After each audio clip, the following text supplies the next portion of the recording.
खबर हुबली से है, जहां लेजिस्लेटिव काउंसिलिंग के चीफ व्हिप सलीम अहमद ने कैबिनेट विस्तार की संभावना जताई है। उन्होंने कहा कि यह फैसला हाईकमान करेगा, जबकि पार्टी संगठन मजबूत करने के लिए करीब 50 मंत्रियों को जिम्मेदारी देने का प्रस्ताव है। सलीम अहमद ने यह भी साफ किया कि पार्टी में कोई संकट नहीं है और मंत्री पद के लिए उनकी उम्मीद है।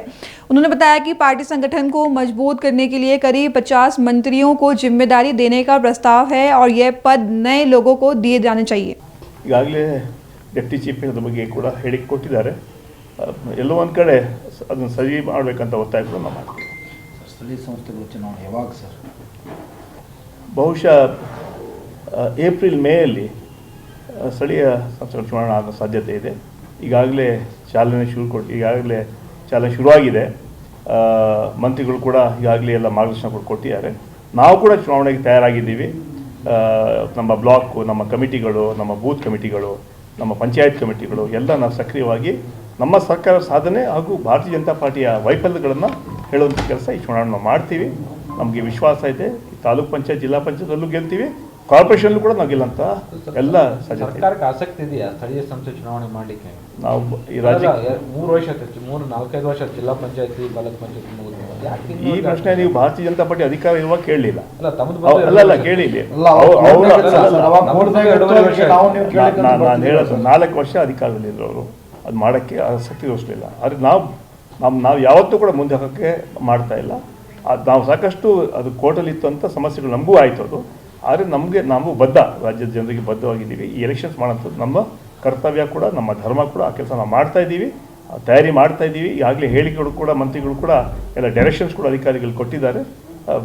ಏಪ್ರಿಲ್ ಮೇಲೆ ಚುನಾವಣೆ ಆಗೋ ಸಾಧ್ಯತೆ ಇದೆ. ಸರ್, ಬ್ಯಾಲೆಟ್ ಪೇಪರ್ ಸಿಸ್ಟಮ್ ಎಲೆಕ್ಷನ್ಗೆ BJP ಅಪೋಸ್ ಮಾಡ್ತಿದ್ದಾರೆ. ಅದು ಯಾಕೆ ಅಪೋಸ್ ಮಾಡ್ತಾ ಅವರೇ ಹೇಳಬೇಕು. ಈಗ ಮುಂಚೆ ಇರಲಿಲ್ಲ ಬ್ಯಾಲೆಟ್ ಪೇಪರು. ಎಲ್ಲೋ ಒಂದು ಕಡೆ ಎಲೆಕ್ಷನ್ ಕಮಿಷನ್ ಮೇಲೆ ನಮಗೆ ವಿಶ್ವಾಸ ಕಳೆದು ಹೋಗಿದೆ. ನಮಗೆ ಮಾತ್ರ ಅಲ್ಲ, ಈ ದೇಶದ ಜನರಿಗೆ ಎಲೆಕ್ಷನ್ ಕಮಿಷನ್ ಬಗ್ಗೆ ವಿಶ್ವಾಸ ಕಳ್ಕೊಂಡಿದ್ದಾರೆ. ಎಲೆಕ್ಷನ್ ಕಮಿಷನ್ ಒಂದು BJP ಕಮಿಷನ್ ಆಗಿ ಪರಿವರ್ತನೆ ಆಗುತ್ತಿದೆ. ಯಾವ ರೀತಿ ED, IT, CBIನ ತಮ್ಮ ಕಪಿಮುಷ್ಟಿಲಿ ಇಟ್ಕೊಂಡು BJP ಕೇಂದ್ರ ಸರ್ಕಾರ, ನರೇಂದ್ರ ಮೋದಿ ಅವರು, ಅಮಿತ್ ಶಾ ನಡೆಸ್ತಾ ಇದ್ದಾರೆ, ಅದೇ ರೀತಿ ಎಲೆಕ್ಷನ್ ಕಮಿಷನ್ ಕೂಡ ಅವರ ಕೈಗೊಂಬೆಯಾಗಿ ಕೆಲಸ ಮಾಡ್ತಾ ಇದೆ. ಅದರಿಂದ ನಮಗೆ ಮಾತ್ರ ಅಲ್ಲ, ಸರ್ಕಾರಕ್ಕೆ ಮಾತ್ರ ಅಲ್ಲ, ಜನರು ಕೂಡ ಎಲೆಕ್ಷನ್ ಕಮಿಷನ್ ಮೇಲೆ ವಿಶ್ವಾಸ ಕಳ್ಕೊಂಡ್ಬಿಟ್ಟಿದ್ದಾರೆ. ಅದರಿಂದ ಬ್ಯಾಲೆಟ್ ಪೇಪರ್ ಮೂಲಕ ಎಲೆಕ್ಷನ್ ಮಾಡೋಂತಹ ಚಿಂತನೆ ನಮ್ಮ ಸರ್ಕಾರಕ್ಕಿದೆ. ಅದು ಮಾಡೋಂತಹ ಎಲ್ಲ ಪ್ರಯತ್ನಗಳನ್ನ ಮಾಡ್ತೀವಿ. 1 ಗ್ರಾಮ್ 1 ಎಲೆಕ್ಷನ್ ನಿಮ್ಮಲ್ಲಿ ಆಗ್ಬೋದಾ ಸಿಸ್ಟಮ್ ಡೆವಲಪ್ಮೆಂಟ್? ನೋಡೋಣ. ಈಗ ಸದ್ಯಕ್ಕೆ ಇದು ಶುರು ಮಾಡಿದ್ದೀವಿ. ಕ್ಯಾಬಿನೆಟಲ್ಲಿ ಕೂಡ ತೀರ್ಮಾನ, ಬ್ಯಾಲೆಟ್ ಪೇಪರ್ ಬಗ್ಗೆ ತೀರ್ಮಾನ ಆಗಿದೆ. ಎಲೆಕ್ಷನ್ಗೆ ತಯಾರಿ ಮಾಡ್ತೀವಿ. ಎಲೆಕ್ಷನ್ ಆಗಲಿ. ಅದು ಯಾವಾಗ ಎಲ್ಲೋ ಕಡೆ ಸಮಸ್ಯೆಗಳು ಬರುವಾಗ ಈ ಚಿಂತನೆಗಳು ನಾವು ಮಾಡಿದ್ದೀವಿ. ಅದಕ್ಕೆ ಆದರೆ BJP ಅವ್ರಿಗೆ ಅದು ಯಾಕೆ ವಿರೋಧ ಮಾಡ್ತಾರಂತ ಅವ್ರಿಗೆ ಕೇಳಬೇಕು ನೀವು.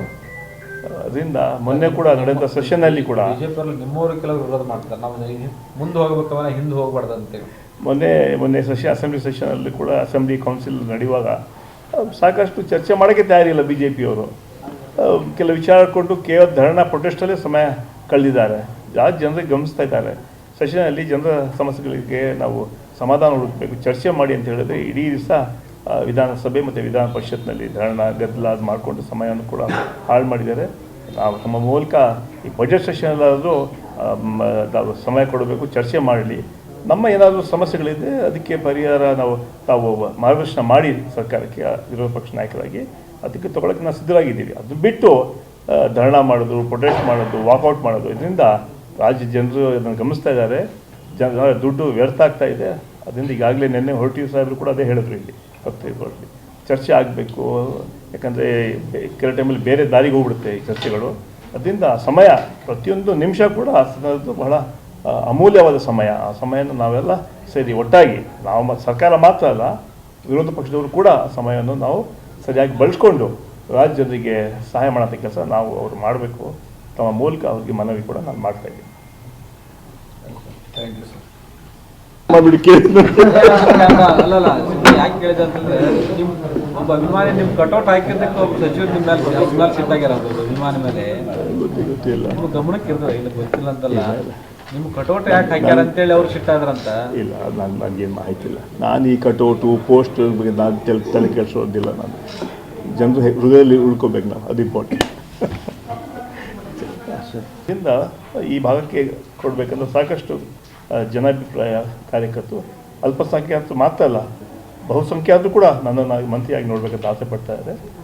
ಅಂತಿಮವಾಗಿ ಸಿಗುವಂಥ ಸಾಧ್ಯತೆ ಇದೆ. ಸರ್, ಈ ಭಾಗದಲ್ಲಿ ಇಬ್ಬರು ಗ್ರೌಂಡ್ಗಳಲ್ಲಿ ಅಲ್ಪಸಂಖ್ಯಾತರ ಪದೇ ಪದೇ ಆಗ್ತದೆ.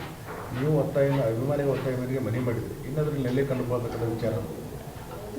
ಈ ಭಾಗದಲ್ಲಿ ಕಳೆದ 30 ವರ್ಷದಿಂದ ನಾನು ಈ ಭಾಗದ ಕಾರ್ಯಕರ್ತನಾಗಿ ಕೆಲಸ ಮಾಡ್ಕೊಂಡು ಬಂದಿದ್ದೆ. 2 ಸಲ ಲೋಕಸಭಾ ಕಂಟೆಸ್ಟ್ ಮಾಡಿದ್ದೆ ಮತ್ತು ವಿಧಾನ ಪರಿಷತ್ತಲ್ಲಿ 3 ಜಿಲ್ಲೆಯನ್ನು ರೆಪ್ರೆಸೆಂಟ್ ಮಾಡ್ತಾಯಿದ್ದೀನಿ.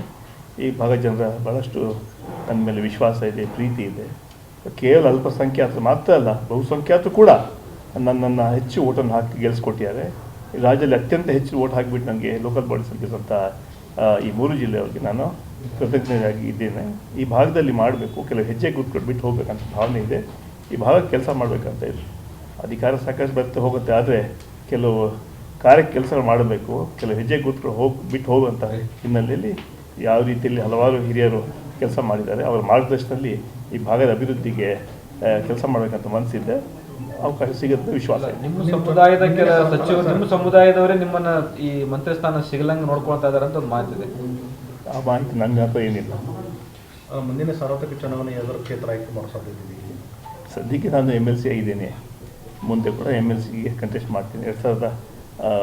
2028ರಲ್ಲಿ 27ಕ್ಕೆ ನಮ್ಮ ಟರ್ಮ್ ಮುಗಿಯುತ್ತೆ. 28ಕ್ಕೆ ಮತ್ತೆ ಚುನಾವಣೆ ಬರುತ್ತೆ, ಅಲ್ಲೂ ಕೂಡ ಸ್ಪರ್ಧೆ ಮಾಡ್ತೀನಿ ನಾನು. ಒಟ್ಟಾರೆ ಈ ಸರ್ಕಾರದಲ್ಲಿ ನಮ್ಮ ಪಕ್ಷದ ಮುಖಂಡರು ಹಾಗೂ ಮುಖ್ಯಮಂತ್ರಿ ಸಾಕಷ್ಟು ಕೆಲಸ ಮಾಡಿದೆ. ನೋಡಿದಂತೆ ನಡೆದಿದ್ದೀವಿ, ಕೊಟ್ಟಂಥ ಮಾತನ್ನು ಉಳ್ಕೊಂಡಿದ್ದೀವಿ. 5 ಗ್ಯಾರಂಟಿಗಳನ್ನ ಅನುಷ್ಠಾನಕ್ಕೆ ತಂದಿದ್ದೀವಿ. ನುಡಿದಂತೆ ನಡೆದ ಸರ್ಕಾರ. ಸರ್ವರಿಗೂ ಸಮಪಾಲು, ಸರ್ವರಿಗೂ ಸಮಬಾಳು ನಮ್ಮ ಸಂಕಲ್ಪ.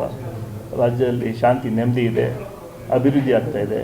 ಜನ ಅದಕ್ಕೆ 3 ಬೈ ಎಲೆಕ್ಷನಲ್ಲಿ ನಮ್ಮನ್ನು ಗೆಲ್ಲಿಸಿ ಇನ್ನಷ್ಟು ಶಕ್ತಿ ಕೊಟ್ಟಿದ್ದಾರೆ. ಬರುವಂತಹ ತಾಲೂಕ್ ಪಂಚಾಯತ್, ಜಿಲ್ಲಾ ಪಂಚಾಯತ್, ಕಾರ್ಪೊರೇಷನ್ ಇರ್ಬೋದು, ಈ ಚುನಾವಣೆ ಕೂಡ ನಾವೇ ಗೆಲ್ತೀವಿ. ಯಾಕಂದರೆ BJPಯವ್ರಿಗೆ ಓಟ್ ಕೊಡೋಂಥ ನೈತಿಕತೆ ಕಳ್ಕೊಂಡಿದ್ದಾರೆ. ಯಾವ ಘನ ಕಾರ್ಯ ಮಾಡಿದಂಥ ಮತ್ತೆ ಜನ ಅವ್ರಿಗೆ BJP ಓಟ್ ಆಗಬೇಕು. ಬೆಲೆ ಏರಿಕೆ ನಿಮ್ಗೆ ಗೊತ್ತಿದೆ. ಬೆಲೆ ಏರಿಕೆ ಯಾವ ರೀತಿಯಲ್ಲಿ ಪೆಟ್ರೋಲ್ ಬೆಲೆ, ಡೀಸೆಲ್ ಎಲ್ಲ ಪದಾರ್ಥಗಳು ಜಾಸ್ತಿ ಆಗಿದೆ. ಮೋದಿಯವರು 13-12 ವರ್ಷ ಹಿಂದೆ ಹೇಳೋಂಥ ಮಾತು ಒಂದೂ ನಡೆಸ್ಕೊಟ್ಟಿಲ್ಲ. ಅದು ಯುವಕರಿಗೆ 2 ಕೋಟಿ ಉದ್ಯೋಗ ಹೇಳಿದ್ರು, 22 ಕೋಟಿ ಉದ್ಯೋಗ ಕೊಡಬೇಕಾಗಿತ್ತು, 22 ಲಕ್ಷ ಉದ್ಯೋಗ ಕೊಟ್ಟರೋ ಇಲ್ಲ ಗೊತ್ತಿಲ್ಲ. 15 ಲಕ್ಷಕ್ಕೆ ಜನ 12 ವರ್ಷ ಕಾಯ್ತಾ ಇದ್ದಾರೆ. ಬ್ಲ್ಯಾಕ್ ಮನಿ ತಂದು 12 ವರ್ಷ ಹಿಂದೆ ಹೇಳಿದ್ರು ನರೇಂದ್ರ ಮೋದಿಯವರು, ಪ್ರತಿಯೊಬ್ಬರ ಅಕೌಂಟ್ಗೆ 15 ಲಕ್ಷ ಹಾಕ್ತೀವಿ ಅಂತೇಳಿ ಮೋಸ ಮಾಡಿದ್ರು. ಜನ ಇವತ್ತು ಕಾಯ್ತಾ ಇದ್ದಾರೆ. 15 ರೂಪಾಯಿ ಕೂಡ ಅಕೌಂಟ್ ಕೊಡಲಿಲ್ಲ. ರೈತರಿಗೆ ಡಬಲ್ ಇನ್ಕಮ್ ಮಾಡ್ತೀನಿ ಹೇಳಿದ್ರು, ಯಾವುದೇ ಆಗಲಿಲ್ಲ.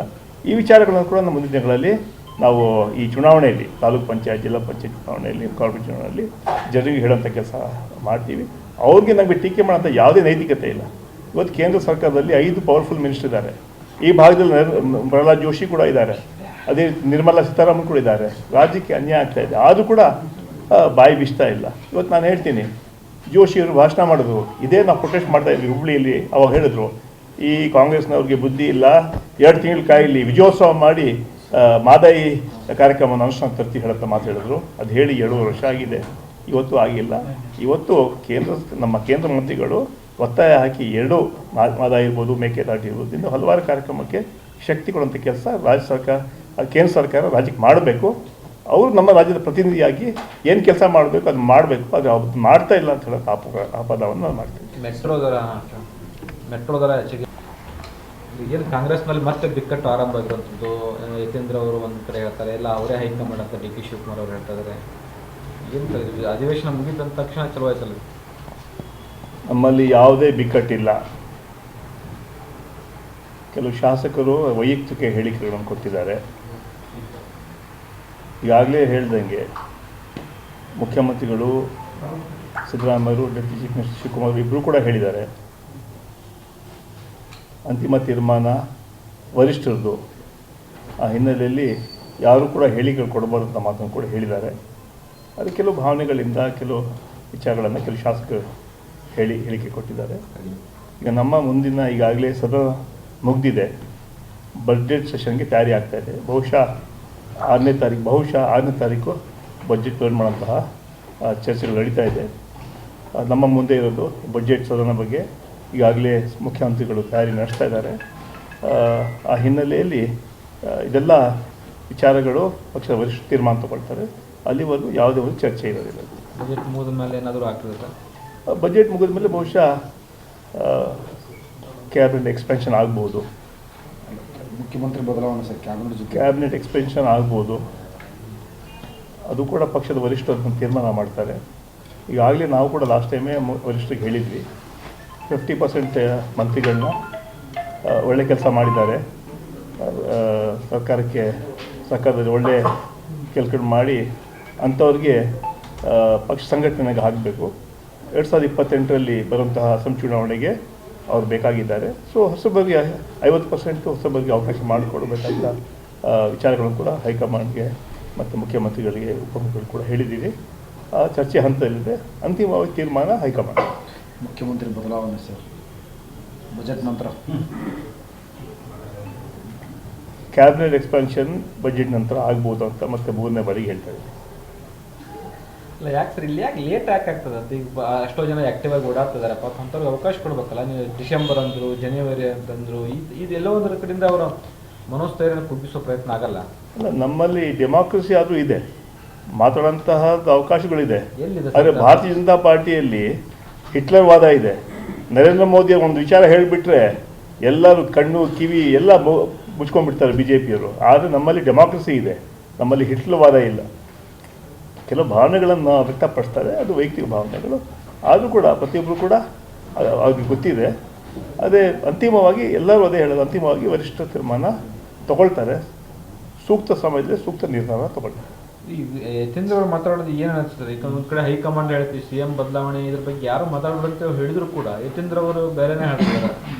ಸೊ ಯತೀಂದ್ರ ಅವರು ಅದು ವೈಯಕ್ತಿಕ ಅಭಿಪ್ರಾಯ ಹೇಳಿದ್ದಾರೆ. ಅವರು ಕೂಡ ಇವತ್ತು ಕ್ಲಾರಿಫೈ ಮಾಡಿದ್ದಾರೆ, ಹೈಕಮಾಂಡ್ ಏನು ತೀರ್ಮಾನ ತಗೊಳ್ತಾರೆ ಅದೇ ಅಂತಿಮ ಅಂತ ಮಾತನ್ನು ಕೂಡ ಹೇಳಿದ್ದಾರೆ. ಈಗ ಕೆಲವು ಸಭೆ ಸಮಾರಂಭಗಳಲ್ಲಿ ಕೆಲವು ವಿಚಾರಗಳನ್ನು ಅಲ್ಲಿ ಕಾರ್ಯಕರ್ತರು ಹೇಳ್ತಾರೆ. ಸೊ ಕಾರ್ಯಕರ್ತರು ಹೇಳೋ ಸಂದರ್ಭದಲ್ಲಿ ಅಲ್ಲಿ ಮಾಧ್ಯಮದವರು ಇರ್ತಾರೆ, ಅದನ್ನು ಪ್ರಚಾರ ಮಾಡಿದ್ದಾರೆ. ಇವತ್ತು ಕೂಡ ಅವರು ಮತ್ತೆ ಹೇಳಿದ್ದಾರೆ, ಅಂತಿಮವಾಗಿ ವರಿಷ್ಠ ತೀರ್ಮಾನ ಅಂತಿಮ ಅಂತ ಮಾತು ಯತೀಂದ್ರ ಕೂಡ ಹೇಳಿದ್ದಾರೆ. ನಮಗೆ ಸಚಿವ ಸ್ಥಾನ ಸಿಗುತ್ತೆ ಸರ್ ಬಜೆಟ್ ನಂತರ ಅದಾದರೂ? ಅವಕಾಶ ಸಿಗೋಂಥ ಸಾಧ್ಯತೆ ಇದೆ ಅಂತ ಅಷ್ಟು ಹೇಳ್ಬೋದು. ಅಲ್ಲ, ಏನು ಅದು ಅವಕಾಶ ಸಿಗೋದಂತೂ ಪ್ರಯತ್ನಗಳು ಆಗಬೇಕಲ್ಲ ಸರ್, ಪ್ರಯತ್ನಗಳಾಗಂತೂ ಸಿಗಲ್ಲ ಈಗೇನು. ಈ ಕಿತ್ತೂರು ಕರ್ನಾಟಕ ಭಾಗದಲ್ಲಿ ಕಳೆದ 22 ವರ್ಷದಿಂದ ಯಾರೂ ಅಲ್ಪಸಂಖ್ಯಾತರಿಗೆ ಮಂತ್ರಿ ಮಾಡಿಲ್ಲ. ಸುಮಾರು 7 ಜಿಲ್ಲೆಗಳಿದೆ. ಲಾಸ್ಟ್ ಆಗಿದ್ದು ಅಷ್ಟೇ ನಮ್ಮ ಜಬ್ಬಾರ್ ಖಾನ್ ಹೊನ್ನಳ್ಳಿಯವರು 1 ವರ್ಷಕ್ಕೆ ಸಮ್ಮಿಶ್ರ ಸರ್ಕಾರದ ಮಂತ್ರಿ ಆಗಿದ್ದರು. ನಂತರ ಈ ಭಾಗದಲ್ಲಿ ಯಾರು ಅಲ್ಪಸಂಖ್ಯಾತ ಮಂತ್ರಿ ಆಗಿಲ್ಲ. ಅದರಿಂದ ಈ